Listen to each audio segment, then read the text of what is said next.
My name is Harley Reid. I am 24. I use she, they pronouns, and I was born and raised in Chicago. I am the teen programs coordinator.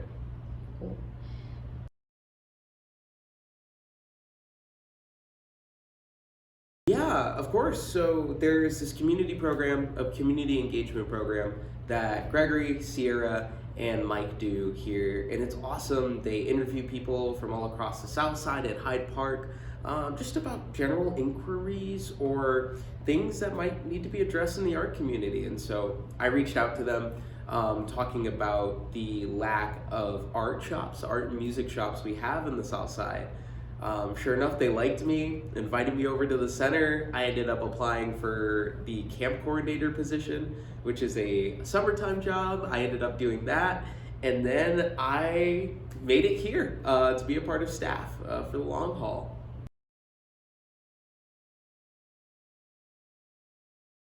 For sure. So it's kind of cool because I got to be camp coordinator first and then work with the teens.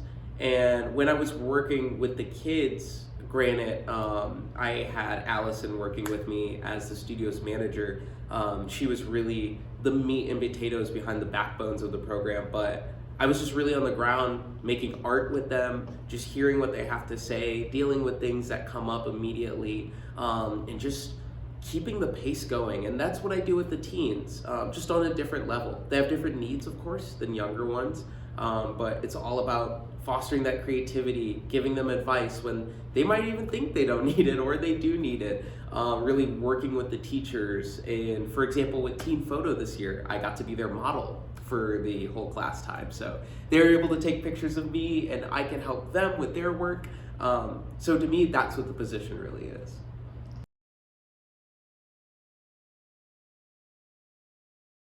Yeah, it's been cool. So, even though I'm a native Hyde Parker, a lot of my time spent in Hyde Park, I was in college. So, I would go away to Peoria for a couple months, come back for like 2 months, and then go back away again. So, now being graduated and being here full time, it's allowed me to really honestly meet my community for the first time, which has been really cool. And I think it's one of the best aspects of working in Hyde Park and working here is the community we have and the artists and the network that we just get to take advantage of every day. I feel like HPAC would not be what it is if it wasn't for the community that we had, because I'm one of those people that came from it.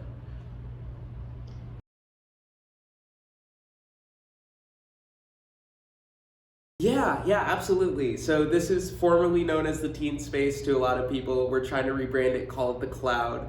And so this is really cool because it's the one space in the building that is entirely for our teen programs, either students or just their friends or any sort of teen in the neighborhood or in the community.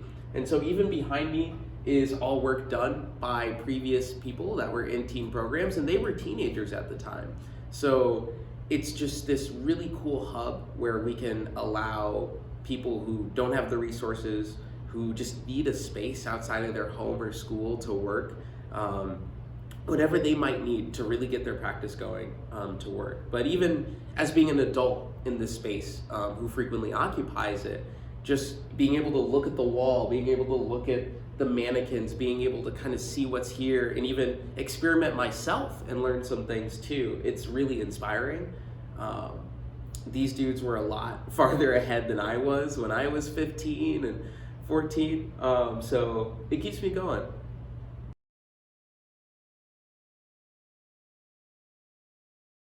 Yeah, for sure. So I am an illustrator by trade. I studied graphic design in college.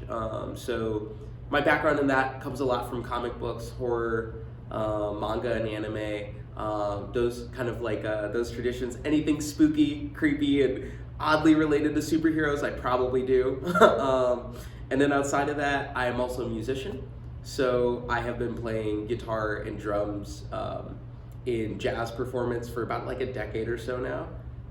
But outside of that, I do production work. I do a lot of vocal work, and I'm doing some work with a couple bands right now. So it's really exciting.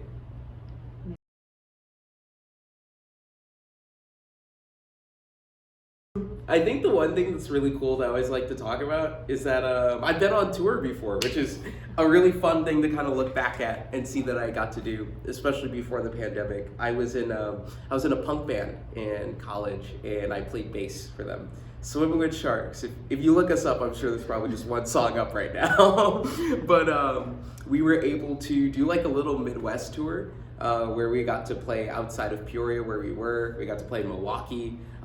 We had chances to play in Ohio. We weren't able to make that show, but we did like this cool Springfield sort of like middle Midwest tour. And it just made me feel really cool. We did the whole van thing. And it's an experience that like I'm just so grateful to have being an amateur artist.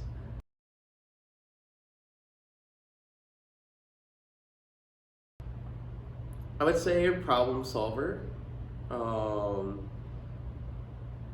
out there, and hyper creative. I would say those would be like the three things that kind of really nail what I am, I guess. Why? Why? Well, problem solving comes from just like, I think this is something I've picked up from being such an avid video gamer, is that like I just treat everything in the world as a problem or as a level that I can just solve, which just makes going through mundane things really fun. What else I say? I said hyper creative, just because that's just how my brain works. It's just one of those things where I'm just constantly coming up with crazy and wacky ideas. And a lot of it's really fun to put down. Some of it, never makes paper, never makes a track, but that's okay. And what was the other one? I said three. The reason why I said out there is honestly, it's something that I wear with a badge of honor. Like, I know there are a lot of negative connotations to like weirdo or geek or nerd or things like that, but I love those. That, for me, that is the whole point of creating, because I just like making things that throw people off guard, that will cause a conversation, that will make people uncomfortable, that will force people to think differently about things. It's how I learn, it's how I engage with the people around me, and it's like how I keep finding new ideas to keep pulling from. So that's why I picked that one.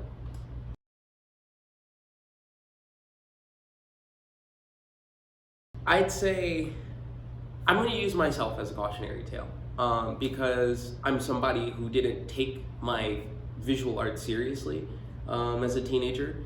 In school, I had the choice to either focus on music, visual art, or theater. I picked music, and I lived like right across the street from this place since I was a sophomore in high school, and I just did not take advantage of it. And there are things that I'm still learning. There are things that I'm still developing. There are aspects of my style that still are forming, that I could have had. And I just get to see what we do for teens in our community here. And it's incredible. It's cool. It makes this job so much more worth it, just to give people things and resources that I didn't have, even when I might have thought I did. So my words of encouragement is, don't sleep on not only us, but just opportunities like this, because not only do they happen once in a lifetime, this is just for teens. The second you go to college, it's unfortunately not offerable, but it's something that can change the trajectory of your art, and you never know unless you go for it. So